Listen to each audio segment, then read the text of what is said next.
Welcome to Samba Samba. Enjoy the video.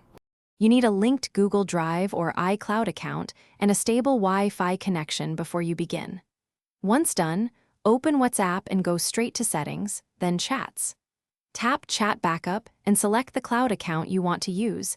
This connects WhatsApp to the storage where your history will live. Make sure you have enough local storage and that the app is updated. Then choose Backup Now to create the first copy. This verifies the connection and records a timestamp for future restores. Now configure what gets backed up and how often. Select a backup frequency that fits your usage: daily for active chats, weekly for moderate use, or manual if you prefer control. Decide whether to include videos. They take more space and time but keep media intact.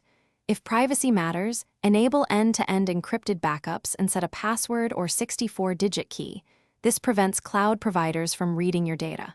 Finally, tap Backup over Wi-Fi only or Wi-Fi and cellular depending on your data plan. To restore, install WhatsApp on the new device and verify the same phone number. The app will detect the cloud backup and prompt you to restore messages and media.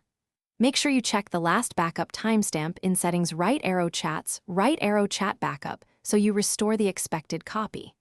If restore fails, first confirm you're signed into the same Google or iCloud account, that you have enough free storage and a stable connection.